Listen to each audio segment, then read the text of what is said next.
Hey everyone, RogueGold here, welcome back to The Division 2. That's right, I'm doing a double upload today, but that is because we just got some big news for the game. Now, to be clear off the top, this is probably less impactful for the existing Division 2 player base, but it has some really big promise for the long-term health and prosperity of the game and franchise, and if that down the road means more content and more updates for us, then that does impact us too. And so especially with the launch of the DLC and the kickoff for Year 7 coming next week, I think this news kind of gives us a piece to the puzzle that we couldn't really see before. I know I'm kind of talking in code, I've got a lot of thoughts, I don't want to waste a lot of time here, let's just get straight to the breakdown. Alright, so I'm over on Twitter right now taking a look at a post from Xbox Game Pass. Maybe you can tell where I'm going with this. If we look at what they posted here, they said our favorite kind of news, and there's an image with games that are coming soon, and among these 10 titles, what do we see right here? Tom Clancy's The Division 2. So let's go over to this more dedicated article that they linked. You can see right at the top, it is coming to Game Pass, all these various things, and if we scroll down just a little bit right here, Tom Clancy's The Division 2 is coming to cloud, console, and PC on May 27th. This is the same release date next week of the Battle for Brooklyn DLC and Year 7. And they say right below that it is going to be available for Game Pass subscribers of the Ultimate Tier, PC Game Pass, and people who have the standard version. I think this is probably the biggest deal. And it says, join an elite group of civilians in this action-packed RPG shooter as Tom Clancy's The Division 2 kicks off its Year 7 Season 1. Engage in intense tactical combat, team up with your friends, and survive in a dynamic open world to save Washington, D.C. from hostile factions. Okay, so like I said in the intro, I have a lot of thoughts here. In case any of you have been living under a rock the past few years and don't know, Game Pass is a huge subscription service that is available for both the Xbox and PC platforms. Signing up for it gives you access to hundreds of free games for a monthly price. And just for some numbers on that, as of February of 2024, so a little bit over a year ago, Game Pass had 34 million subscribers. Now, I don't know this for fact, but I believe that only counts for people who are of the standard tier or above, because at one point they rolled in everybody who had Xbox Live Gold, which was required for the online play on Xbox. That tier is called Game Pass Core. So again, I don't know this for fact, but I believe that that is excluded here. Either way, whatever the case, and even though this is a year later from those figures, come next week, there are suddenly going to be tens of millions of more people who, if they want to,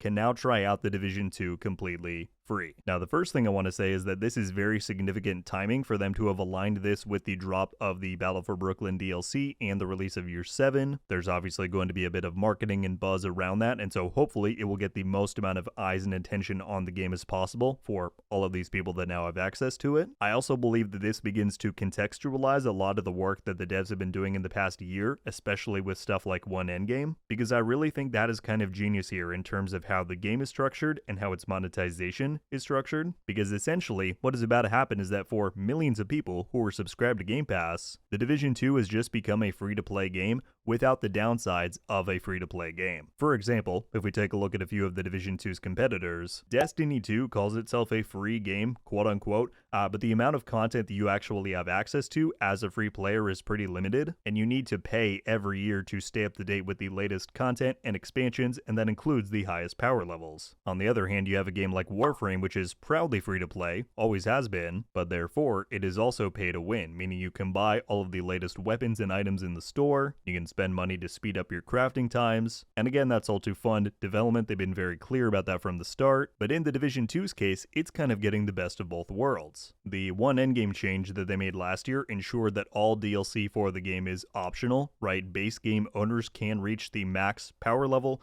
they can access all of the major replayable endgame content. However, the game still is under a premium model, which means you buy the base game and hence the microtransactions are cosmetic only. And so all of a sudden they've kind of struck a really neat balance here where people who are subscribed to Game Pass who maybe want a looter shooter experience that is low cost, in their case free, but they also want that kind of true to form grind structure without pay to win elements, that is now here with The Division 2. So again, on paper that is great. The question is, how will this be received and or how big of a splash is it really going to have? In the case of any game that is in this position, stuff like marketing and word of mouth can of course have a really big impact. What we have seen in these last few months, however, without Game Pass being in the equation, is that player counts have been rising pretty steadily, and so logically it would seem that a move like this will just continue to further fuel that trend. Hopefully it gets more and more people into the Division ecosystem, and then when and if you have more people playing that are happy with the experience, that then encourages them to do stuff like purchase season passes, spend more on outfits, outfits. If they really like the game, they're then more likely to want to get DLC. We now have 2 with Warlords of New York and Battle for Brooklyn. And you may be thinking, sure, but if they're not buying the base game, then that is a revenue loss in that category. And it's true, but the devs have gone on record before. I remember seeing an interview with Yannick where he was saying that the game these days really makes its money from stuff like season passes. That is a recurring purchase that a lot of players make. And he said that over time, that is what makes the most revenue, not the base game purchase, which in many cases you can find for $5, $7, $10. And so you then go and factor in all of that stuff on top of whatever deal Microsoft worked out with Massive in order to get the game on Game Pass. That is additional revenue going to the developers in some form. And so like I said, while on the surface, the Division 2 going to Game Pass may seem rather mundane, I think this is actually a huge opportunity to not only get more new players in the game, which is always a plus, but more importantly to get more revenue, which hopefully would lead to more funding and therefore more content for the rest of us. And again, this Game Pass news I think also contextualizes a lot of stuff like them committing to refining the onboarding process throughout year 7, them recently implementing stuff like milestone caches, which I went over in this video if you want to check it out. And so yeah, the plan here is kind of really all coming together. I think with this we can kind of more clearly see the trajectory for some of these things. And yeah, I'm really interested to see how this all plays out.